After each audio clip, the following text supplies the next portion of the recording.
Halo semua, salam sejahtera Malaysia. Selamat datang ke channel Fels Lifestyle. Terima kasih kerana terus setia dan bersama di dalam channel ini. Akhirnya, siapapun juga pemimpin, terutamanya kepada mana-mana pemimpin yang memegang jawatan tertinggi di dalam parti dan digelar mendapat kedudukan ataupun kerusi wakil rakyat, sama ada ahli parlimen, ahli dewan undangan negeri ataupun menteri di dalam kabinet kerajaan. Siapapun juga yang memegang jawatan ini, perlulah seseorang yang menjadi teladan yang baik. Seorang yang mampu mengangkat tugas tersebut dan bukan menjadi contoh yang tidak baik. Adakah di dalam kabinet Anwar Ibrahim menteri yang disebut-sebut kebelakangan ini, yaitu Menteri Belia dan Sukan, Hannah Yeoh, layak dipecat atau diganti sekiranya didapati bersalah? Tapi setakat ini 7 laporan polis terhadap Hannah Yeoh, satu berita tergempar yang saya terima, yang saya lihat daripada BH Online. Saya pun tidak tahu kalau perkara ini sedikit sebanyak boleh menjatuhkan kepimpinan kerajaan Anwar Ibrahim, kerajaan PHBN. Tapi bagaimana pula status Hannah Yeoh sebagai Menteri Belia dan Sukan? Adakah ini sedikit sebanyak akan menggugat prestasi beliau sebagai menteri di dalam kabinet? Polis menerima 7 laporan dibuat terhadap Menteri Belia dan Sukan Hannah Yeoh yang didakwa berhasrat memurtadkan umat Islam dan mengubah Malaysia menjadi sebuah negara Kristian. Perkara itu disahkan Ketua Polis Daerah Dang Wangi, Assistant Commissioner Sulizmi Effendi Sulaiman.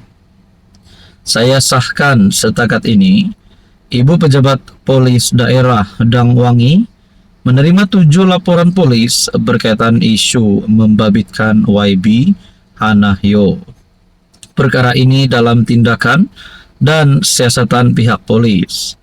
Beberapa pertubuhan bukan kerajaan NGO, termasuk Pertubuhan Kebajikan Darul Islam Malaysia, PERKID, Persatuan Pengguna Islam Malaysia PPIM, tampil membuat laporan polis.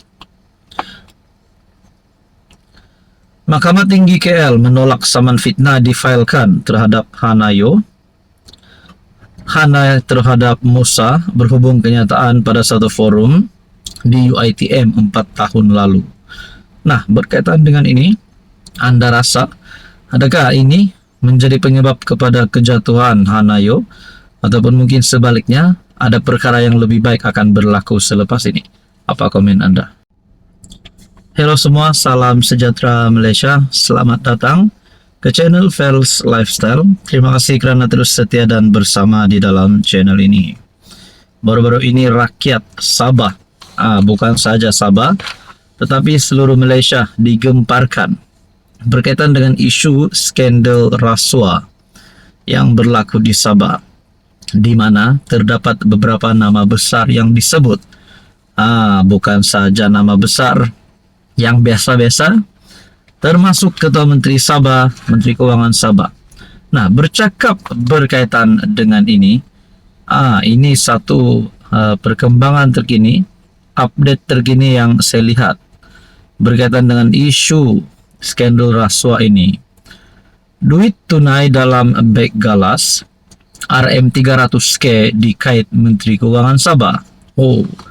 Adakah berkaitan dengan nombor ini RM300K dikaitkan Menteri Kewangan Sabah adalah jumlah rasuah, duit rasuah yang masuk di dalam poket Menteri Kewangan Sabah ataupun mungkin mana-mana kepimpinan kerajaan negeri Sabah, termasuk Ketua Menteri Sabah.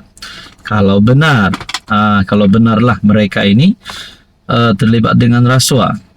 Tapi ini satu tajuk yang pasti mengejutkan ramai orang, terutamanya rakyat Sabah. duit tunai dalam beg galas.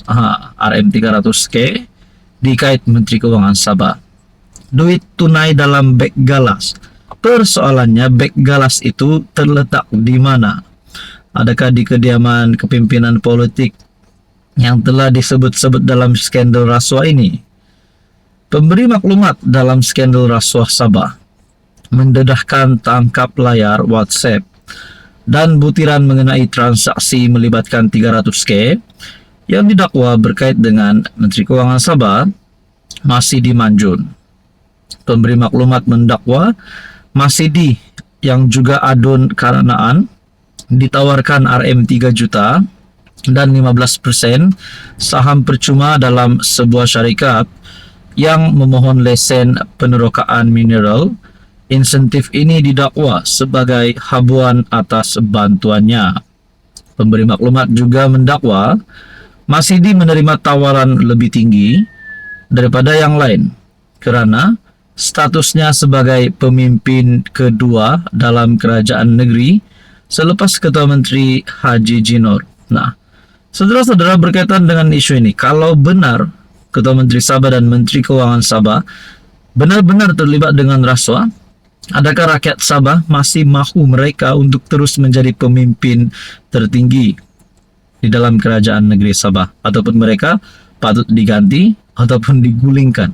Nah, berkaitan dengan isu ini, kita nantikan saja apa yang akan berlaku. Bahkan di sini disebut dalam pertemuan itu, pemberi maklumat didakwa menunjukkan 300.000 yang disimpan dalam sebuah beg galas hitam untuk memaklumkan kepada AR mengenai deposit tersebut. Saudara-saudara, apa komen Anda? Hai, hello, salam sejahtera Malaysia, selamat datang ke channel Fels Lifestyle. Terima kasih yang sudah lama bersama dan setia di dalam channel ini. Dan kepada yang baru dalam channel ini, admin ucapkan selamat datang dan selamat bergabung. Dan selamat tahun baru kepada semua yang menonton video ini. Nah, rupanya ada satu lagi berita tergempar. Anda rasa kerajaan PHBN yang kini sedang mendominasi Putrajaya, kini sedang menjadi kerajaan hari ini, adakah ada parti di luar sana, gabungan pembangkang ataupun parti di luar sana yang juga mampu untuk menggegar Putrajaya kalau bukan Pakatan Harapan? Saudara-saudara, satu tulisan daripada Syabuddin yang amat hebat tulisannya. Solidarity PAS UMNO bakal gegar Putrajaya. Syabas dan tahniah kepada PAS kerana membuat keputusan tepat dan sangat betul untuk bersolidariti bersama Najib Razak pada 6 Januari 2025. Setiausaha Agung PAS Taqiyuddin Hasan dilaporkan mengeluarkan surat rasmi kepada Pesuruh Jaya PAS Selangor, Wilayah Persekutuan Negeri Sembilan, Melaka dan Pahang, serta setiausaha sayap-sayap parti agar berhimpun beramai-ramai di Mahkamah Rayuan Istana Kehakiman Putrajaya jam 9 pagi pada hari tersebut. Dalam suratnya, Taqiyuddin berkata, himpunan berkenaan adalah sebagai tanda sokongan dan solidariti kepada Najib dalam kes rayuannya berkaitan titah edendum oleh Agong ke-16 yang membenarkan bekas PM itu menjalani tahanan rumah. Wow. Ini satu keputusan daripada PAS yang bagi saya pasti bukan saja menggegar Putrajaya, tetapi pasti menggegar Malaysia. Andai kata perkara ini bakal menarik hati kepimpinan UMNO BN. Adakah UMNO BN akan keluar daripada kerajaan dan bergabung bersama PAS untuk membentuk kerajaan baru, untuk menggulingkan kerajaan yang ada hari ini? Itu persoalan pertama. Dan persoalan kedua, cukupkah mereka, kerusi mereka untuk membentuk kerajaan baru? Saudara-saudara, UMNO lain-lain negeri, terutamanya yang berdekatan Putrajaya, dilaporkan sedang menggerakkan untuk seramai mungkin ahli masing-masing hadir ke istana kehakiman pada hari berkenaan. Kumpulan penyokong Najib pula akan mengadakan suatu gerakan awal di Taman Melawati sebagai persediaan untuk menggerakkan seramai rakyat dan ahli UMNO memberi sokongan kepada Najib pada 6 Januari nanti. Nah, saudara-saudara yang saya amat hormati, apa pula pandangan dan penerimaan Anwar berkaitan dengan perkara ini? Adakah ini mungkin bermulanya kerjasama baru di antara PAS dan UMNO, ataupun ini hanya drama? Kita pun tak tahu. Kita nantikan saja apa yang akan berlaku. Sama ada keputusan paling penting saat ini, Najib dibebaskan menjalani tahanan rumah ataupun tidak.